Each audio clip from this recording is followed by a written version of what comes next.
Welcome, guys. Welcome to our YouTube channel, Wi-Fi Study Zone. এইবাৰ Assam direct recruitment 2024 SST আৰু আসাম হিষ্ট্ৰীৰ কেইবাটাও video' আমি upload ইতিমধ্যে কৰিছোঁ।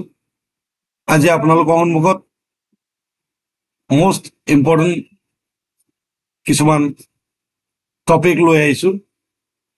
তাৰ ভিতৰত এটা হ'ল আমাৰ অসমত কোন কোন আহোম ৰজাসকলে ৰাজত্ব কৰিছিল, তেওঁলোকৰ উপনামবোৰ কি আছিল আৰু তেওঁলোকৰ ৰাজধানী ক'ত আছিল।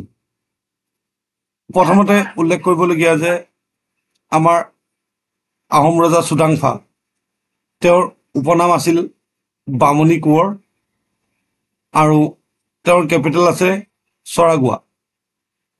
ছেকেণ্ড আমাৰ চুহুংমুং, ৰজাজনৰ নাম চুহুংমুং। তেওঁ কিন্তু অসমৰ বুৰঞ্জীত স্বৰ্গনাৰায়ণ আৰু প্ৰথম দিহিঙীয়া ৰজা বুলি পৰিচিত। আৰু তেওঁৰ ৰাজধানী, তেওঁ ৰাজত্ব কৰাৰ সময়ত আহোম বংশৰ ৰাজধানী আছিল বকাটা। তৃতীয়জন আছিল চুকলেংমুং। তেওঁৰ উপনাম আছিল গঢ়া ৰজা আৰু তেওঁৰ সময়ত আহোম ৰাজধানী আছিল গড়গাঁও। তাৰপিছত আহোম ৰজা আছিল চুকাম্ফা। তেওঁ কিন্তু খুৰা ৰজা হিচাপে জনজাত আছিল আৰু তেওঁৰ সময়ত ৰাজধানী আছিল আহোম ৰাজধানী গড়গাঁও।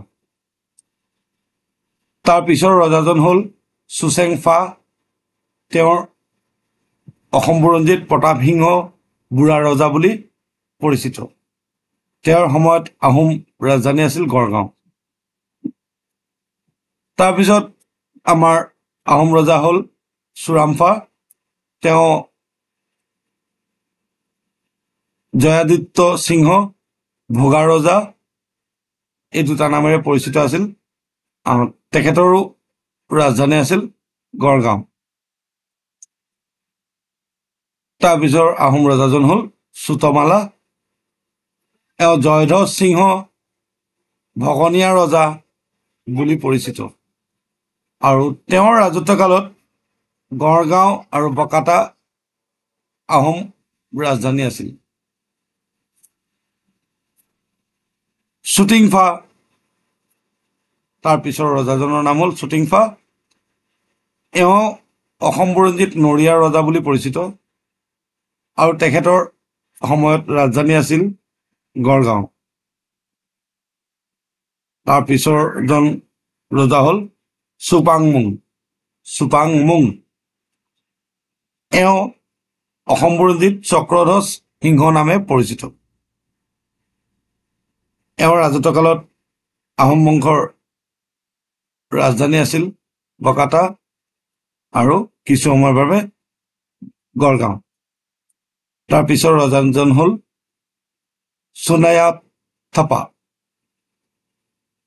এওঁ কিন্তু উদয়াদিত্য সিংহ নামে পৰিচিত আৰু এওঁৰ সময়ত আহোম ৰাজ্যৰ ৰাজধানী আছিল চৰাইদেউ। তাৰ পিছৰজন ৰজা হ'ল চুকলামফা। এওঁৰ ৰামধ্বজ সিংহ নামে পৰিচিত আছিল। এওঁৰ উপনামটো আছিল ৰামধ্বজ সিংহ আৰু এখেতৰ সময়ত আহোম ৰাজ্যৰ ৰাজধানী আছিল গড়গাঁও। তাৰ পিছৰ আহোম ৰজাজন হ'ল চুহুং। এওঁ চামাগুৰিয়া ৰজা কামজাং কোঁৱৰ হিচাপে পৰিচিত আছিল আৰু এখেতৰ সময়ত আহোম ৰাজ্যৰ ৰাজধানী আছিল গড়গাঁও। তাৰ পিছৰজন ৰজা হ'ল চুজিনফা। এওঁ অৰ্জুন কোঁৱৰ দ্বিতীয় দিহিঙীয়া ৰজা বুলি পৰিচিত আছিল আৰু এখেতৰ সময়ত আহোম ৰাজ্যৰ ৰাজধানী আছিল গড়গাঁও।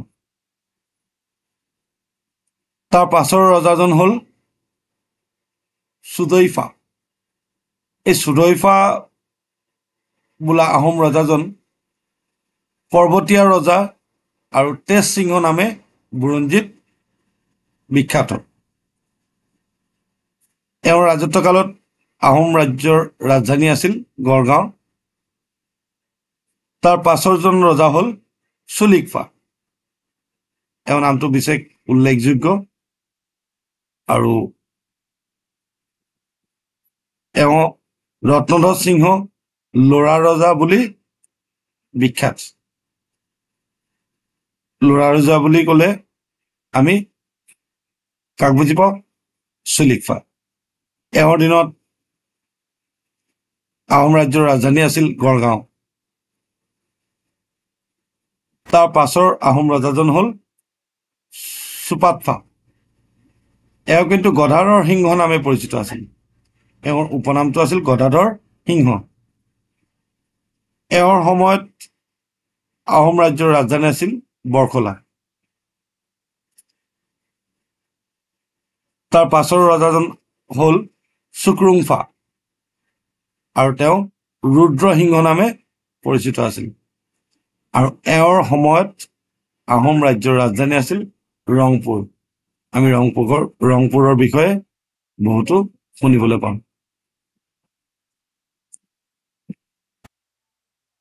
তাৰ পাছৰ আহোম ৰজাজন হ'ল চুতানফা এওঁ অসম বুৰঞ্জীত শিৱসিংহ নামে পৰিচিত আৰু তেওঁৰ সময়ত মানে তেওঁৰ ৰাজত্বকালত আহোম ৰাজ্যৰ ৰাজধানী আছিল ৰংপুৰ তাৰ পাছৰজন ৰজা আছিল চুনেনফা এওঁ প্ৰমত্ত সিংহ নামে পৰিচিত আছিল কিন্তু তেখেতৰ সময়ত ৰাজধানীটো অসম বুৰঞ্জীত স্পষ্টকৈ লিখা হোৱা নাই পিছৰজন ৰজা হ'ল চুৰেমফা এওঁ ৰাজেশ্বৰ সিংহ নামে পৰিচিত অসম বুৰঞ্জীত এওঁৰ কেপিটেলটো সঠিককৈ জানিব পৰা নাযায় তাৰ পিছৰজন হ'ল চুনিয়ফা লক্ষ্মী সিংহ নামে পৰিচিত আছিল আৰু এখেতৰ কেপিটেলটোৰ বিষয়ে জনা নাযায় ৰাজধানী তাৰ পিছৰজন ৰজাৰ হ'ল চুইটপাংফা এওঁৰ উপনামটো আছিল গৌৰীনাথ সিংহ এওঁৰ সময়ত আহোম বংশৰ ৰাজধানী আছিল যোৰহাট তাৰ পিছৰজন আহোম ৰজা হ'ল শুক্লিংফা এওঁ অসম বুৰঞ্জীত কমলেশ্বৰ সিংহ নামে পৰিচিত আৰু এখেতৰ দিনত আহোম ৰাজ্যৰ ৰাজধানী আছিল যোৰহাট আজি আমাৰ যে টপিকটো আপোনালোকক কেনেকুৱা লাগিলে প্লিজ কমেণ্ট কৰি জনাব আৰু ভিডিঅ'টো ভাল লাগিলে শ্বেয়াৰ কৰিব আৰু যিসকলে আমাৰ চেনেলটো এতিয়ালৈকে ছাবস্ক্ৰাইব কৰা নাই প্লিজ ছাবস্ক্ৰাইব কৰিবলৈ নাপাহৰিব